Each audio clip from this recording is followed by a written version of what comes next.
सई, तू काय खाणार आहेस? किंवा पाव. नमस्कार मित्रांनो, आमचे काही स्पेशल जागा आहेत जिथे आम्ही वारंवार खायला जात असतो आणि त्यातलीच ही आजची जागा आहे, ती म्हणजे नांदेड सिटी DC मधला गुडलक कॅफे. आणि इथलं सईला एक गोष्ट आवडते, ती म्हणजे खिमा पाव. हॅलो.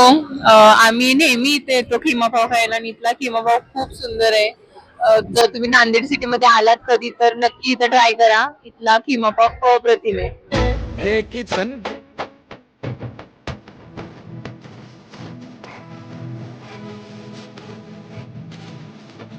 तर मित्रांनो, मला अजिबात खिमा पाव खायची इच्छा नव्हती. मी घरी वरण भात केलाय आणि तरी तुम्ही बघू शकता मी हा खिमा पाव खाल्लेला आहे.